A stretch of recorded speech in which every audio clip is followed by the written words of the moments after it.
Hello বন্ধুরা, আপনাদের জন্য আবারও কিন্তু একটি চাকুরির যে বিজ্ঞপ্তি বা নোটিশ এখানে আপনারা দেখতে পাচ্ছেন ইতিমধ্যে নিয়ে চলে এসেছি। দেখতে পাচ্ছেন backward class welfare department government of West বেঙ্গলের পক্ষ থেকে এখানে আপনারা একটি রিক্রুটমেন্টের যে নোটিশ সেই নোটিশটি কিন্তু দেখতে পাচ্ছেন বা অ্যাপ্লিকেশন ফর্ম দেখতে পাচ্ছেন, যেটা কিন্তু অল ওভার ওয়েস্ট বেঙ্গল। এটি কিন্তু কোনোরূপ জেলাভিত্তিক চাকুরি নয়, এটি কিন্তু অল ওভার ওয়েস্ট বেঙ্গলের একটি অ্যাপ্লিকেশন চলছে ইতিমধ্যে। দেখুন প্রত্যেকটি ডিস্ট্রিক্টের নাম এখানে আপনারা পেয়ে যাবেন। তার আগে এখানে দেখুন, এখানে যখনই আপনারা ক্লিক করবেন প্রত্যেকটি ডিস্ট্রিক্টের নাম কিন্তু এখানে পেয়ে যাবেন। প্রত্যেকটি ডিস্ট্রিক্ট বারবার বলছি, কিছুক্ষণ আগে কিন্তু প্রকাশিত হলো কালিম্পং, ঝাড়গ্রাম, পশ্চিম মেদিনীপুর, আলিপুরদুয়ার, শিলিগুড়ি, দার্জিলিং, এর সঙ্গে জিটিএ দার্জিলিং, কলকাতা, মালদা, দক্ষিণ দিনাজপুর, উত্তর দিনাজপুর, কোচবিহার, জলপাইগুড়ি, পুরুলিয়া, পশ্চিম মেদিনীপুর, হুগলি, বাঁকুড়া, বীরভূম, পূর্ব বর্ধমান, মুর্শিদাবাদ, নদিয়া, সাউথ চব্বিশ পরগনা, হাওড়া, এর সঙ্গে পূর্ব মেদিনীপুর, নর্থ চব্বিশ পরগনা। দেখতে পাচ্ছেন 23টি জেলার নাম কিন্তু এখানে অলরেডি রয়েছে, মানে 23টি জেলা থেকে মেল সঙ্গে ফিমেল সকলে আবেদন করতে পারবেন। বয়স হতে হবে 18+, তাহলে আবেদনটি করতে পারবেন। মাধ্যমিক, উচ্চ মাধ্যমিক পাস শিক্ষাগত যোগ্যতা থেকে এই যে আবেদন এটি কিন্তু করতে পারবেন। মাধ্যমিক সঙ্গে যাদের উচ্চ মাধ্যমিক রয়েছে, উচ্চ মাধ্যমিক বিএ পাস থাকলে বিএ পাস শিক্ষাগত যোগ্যতায় কিন্তু এই যে আবেদন এটি কিন্তু করে নিতে পারছেন। তো ইতিমধ্যে আমি বুঝাতে পেরেছি যে অল ওভার ওয়েস্ট বেঙ্গল জুড়ে কিন্তু এই যে আবেদন এটি কিন্তু চলছে। তো সেক্ষেত্রে একটু দেখিয়ে দিচ্ছি কী করে আবেদনটি করবেন, এরপরে আমি সরাসরি আসবো আরও বিস্তারিত। ফার্স্ট অফ অল এখানে আপনারা দেখতে পারবেন, যখনই এই পেজটিতে আসবেন, এই পেজটির লিঙ্ক আমি অলরেডি টেলিগ্রাম গ্রুপে দিয়ে রেখেছি, সেখান থেকে গেলে আপনারা সরাসরি এই পেজটিতে চলে আসতে পারবেন। এখানে কিন্তু একসঙ্গে শুরু হয়েছে অল ওভার ওয়েস্ট বেঙ্গল জুড়ে, হাতে কিন্তু খুবই সময় কম, এই কম সময়ের মধ্যে আবেদনটি করতে হবে। সবার প্রথমে নেম, এরপরে ডেট অফ বার্থ আপনাদের বসাতে হবে। জেন্ডার দেখতে পাচ্ছেন মেল ফিমেল উভয় আবেদন করতে পারবেন, এটা হচ্ছে প্রমাণ। এরপরে দেখতে পাচ্ছেন কমিউনিটিতে আপনারা ক্লিক করবেন, মানে কোন কাস্টে অন্তর্গত সেই কমিউনিটি এখানে আপনাদের সিলেক্ট করতে হবে। এরপরে চলে আসবেন মোবাইল নাম্বার। এখানে কিন্তু দেখতে পাচ্ছেন এই যে মোবাইল নাম্বার খুবই গুরুত্বপূর্ণ, ইমেল আইডি খুবই গুরুত্বপূর্ণ, এই দুটো আপনারা কিন্তু দেখে শুনে সঠিকভাবে বসাবেন। এরপর আপনার কাছে অবশ্যই আধার কার্ড প্রয়োজন হবে। আধার কার্ড যাদের নেই তারা কিন্তু এখানে আবেদন করতে পারবেন না। আধার কার্ডের নাম্বারটি বসিয়ে দিয়ে এরপরে আপনার ফাদার্স নেম, আপনার মাদার্স নেম, আপনার ফাদার্স অকুপেশন, মানে আপনার যে ফাদার্স রয়েছে তার বর্তমান কাজ কি সেটা দিলেন। এরপরে মাদার্স অকুপেশন কাজ কি, যদি আপনার মায়ের কোনো রকম কাজ থেকে থাকে সেই কাজটি দেবেন। আর যদি এমনি হাউস ওয়াইফ হয়ে থাকে এমনি কিন্তু হাউস ওয়াইফ এখানে দিতে পারছেন। এরপরে দেখতে পাচ্ছেন গার্জেন, আপনার প্রধান কর্তার নাম বসাতে হবে। অ্যানুয়াল ইনকাম বসাতে হবে। গার্জেন যে অকুপেশন রয়েছে তার যে কি কাজ করছে সেই কাজটি এখানে বসাতে হবে। করসপন্ডেন্ট অ্যাড্রেস, যেখানে পুরো অ্যাড্রেস বসাতে হবে। এখানে village, post office, police station, district, pincode, এই কয়েকটি জিনিস আমি যেটা বললাম পুরোটাই কিন্তু এখানে ফিল আপ করতে হবে, ঠিক আছে। এরপরে যেটা বললাম ডিস্ট্রিক্টের নাম, অল ওভার ওয়েস্ট বেঙ্গল যেহেতু রয়েছে আপনার ডিস্ট্রিক্টের নাম এখানে আপনারা সিলেক্ট করে নিলেন। এরপরে চলে আসবেন আপনার যে পোস্ট অফিস রয়েছে পোস্ট অফিসের নাম দিলেন। ব্লক, আপনি ব্লক এরিয়া নাকি মিউনিসিপ্যালিটি এরিয়া বসবাস করছেন সেটা দিলেন। আপনার ব্লকের নাম, মিউনিসিপ্যালিটি এরিয়া, সমস্ত নাম কিন্তু এখানে আপনারা পেয়ে যাবেন। পিনকোড নাম্বার এখানে বসাতে হবে।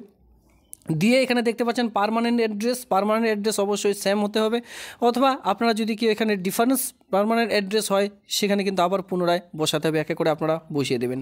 নিচে চলে আসবেন, এখানে আপনারা দেখতে পাচ্ছেন গার্জিয়ান অ্যাড্রেস। এখানে দেখতে পাচ্ছেন অ্যাড্রেস ইনফরমেশন, আপনার যে ফাদার্স রয়েছে মানে গার্জেন রয়েছে, আপনার গার্জেনের এখানে কিন্তু পুরো অ্যাড্রেস বসাতে হবে। Village, post office, police station, district, pincode বসিয়ে দিলেন। এরপর আপনি কোন ডিস্ট্রিক্ট থেকে আপনার গার্জেন রয়েছে সেটা দিলেন।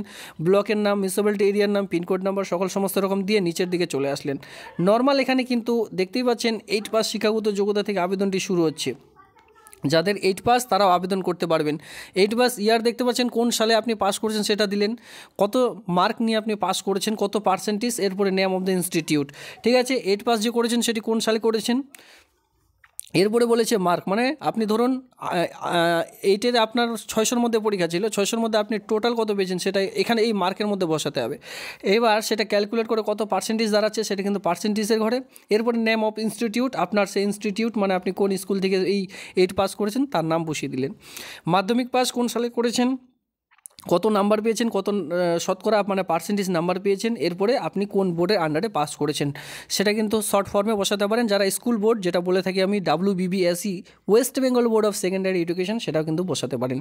এবার ধরুন উচ্চ মাধ্যমিক যাদের রয়েছে তারা দিলেন, গ্র্যাজুয়েশন থাকলে গ্র্যাজুয়েশন এক এক করে সেমভাবেই বসিয়ে দিলেন। এরপরে দেখতে পাচ্ছেন employment information and documents uploaded. এখানে কিন্তু আপনাদের ডকুমেন্টস আপলোড করতে হবে। যদি এর আগে কোথাও কাজ করে থাকেন, ঠিক আছে, প্রেজেন্ট স্ট্যাটাস এমপ্লয়ি যদি হয়ে থাকেন তাহলে দেবেন, যাদের নেই এইটা দেখুন স্টার মার্ক নেই, সেক্ষেত্রে এটা দেওয়ার প্রয়োজন নেই। তবে যেটা দিতে হবে সেটা কিন্তু পাসপোর্ট মাপের যে ছবি, পাসপোর্ট মাপের ছবিটি দিতে হবে, সিগনেচার দিতে হবে 100 কেবির মধ্যে, ছবিটাও আপনাদের আপলোড করতে হবে 100 কেবির মধ্যে। এবার যখন ছবিটি আপলোড করতে যাবেন, চুজ ফাইল রয়েছে, চুজ ফাইলে ক্লিক করলে ছবিটি আপলোড করতে পারবেন, আর সিগনেচার যখন আপলোড করবেন এই চুজ ফাইলে ক্লিক করলে সিগনেচারটি আপলোড করতে পারবেন।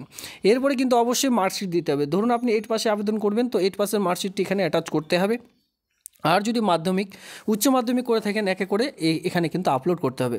এরপরে বলা হচ্ছে upload certificate of the last examination past. ধরুন আপনি 8 পাস এখানে দিলেন, এরপরে দিলেন উচ্চ মাধ্যমিক আপনার লাস্ট, আর উচ্চ মাধ্যমিক দিতে পারেন, বা মাধ্যমিক লাস্ট, মাধ্যমিক সার্টিফিকেট এখানে আপনারা কিন্তু আপলোড করে দিলেন, যেটা কিন্তু জেপিজি ফরম্যাটে, কোনোরূপ পিডিএফ ফরম্যাটে এখানে আপলোড করবেন না, বা আপলোড কিন্তু এখানে নেবে না।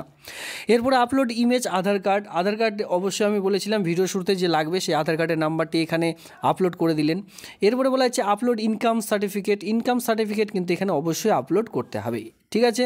ইনকাম সার্টিফিকেট আপলোড করবার পর একেবারে নিচের দিকে চলে আসুন, এখানে আপনারা দেখতে পাচ্ছেন একটি টিক মার্ক রয়েছে, সেই টিক মার্কটি করে দিয়ে সাবমিট বাটনে ক্লিক করলে এই যে আবেদন এটি কিন্তু একেবারে কমপ্লিট হয়ে যাবে। এরপরে সঙ্গে সঙ্গে আপনারা কিন্তু একটি অ্যাপ্লিকেশন আইডি পেয়ে যাবেন। তো এটা বলে রাখি কোথা থেকে নিয়োগের বিজ্ঞপ্তি প্রকাশিত হয়েছে, তাহলে আপনারা বুঝতে পারবেন। Backward class welfare department government of West Bengal application form, যেটা কিন্তু backward class welfare tribal development ডিপার্টমেন্টের পক্ষ থেকে, যেটা কিন্তু pre examination training SC ST candidate enter the group B C D categories for the post of government PSU service. এখানে কি বলা আছে, এখানে কিন্তু আপনাদের গভর্নমেন্ট মানে রাজ্য সরকারের group B, group C, group D এই যে চাকরিগুলি বিজ্ঞপ্তি বেরোয় তার ট্রেনিং আপনাদের কিন্তু এখানে করানো হবে, ঠিক আছে। ফ্রিতে এখানে আপনাদের কিন্তু ট্রেনিং করানো হচ্ছে। এই সকল ট্রেনিং করে থাকলে বা এই সকল সার্টিফিকেট থাকলে পরবর্তীতে যখন আপনারা officially group B, group C অথবা গ্রুপ D যদি চাকরি নিতে যান, এই সকল ট্রেনিং যদি সেখানে দেখান, সেক্ষেত্রে অগ্রাধিকার পেয়ে যাবেন, বা আপনারা কিন্তু এক ধাপ এগিয়ে যাবেন। তো সেক্ষেত্রে আপনাদের জন্য বিশেষ করে তপশিলি জাতি বা তপশিলি বর্ণিত সম্প্রদায়ের জন্যই কিন্তু এই নিয়োগের বিজ্ঞপ্তি প্রকাশিত হয়েছে। এবার আবেদনটি করার জন্য এখানে সবার প্রথমে বলা হয়েছে এক্সামিনেশন। আপনারা সকলে জানেন 2025-এ কিন্তু প্রচুর গ্রুপ B, গ্রুপ C চাকরির বিজ্ঞপ্তি বেরোবে। তার আগে কিন্তু এই সকল আবেদন আপনাদের কিন্তু অবশ্যই করে নিতে হবে, যারা বিশেষ করে অফিসিয়ালি চাকরির জন্য খাটছেন। এই সকল আপনার যদি কাছে সার্টিফিকেট থাকে তাহলে কিন্তু আপনারা অগ্রাধিকার পেয়ে যাবেন।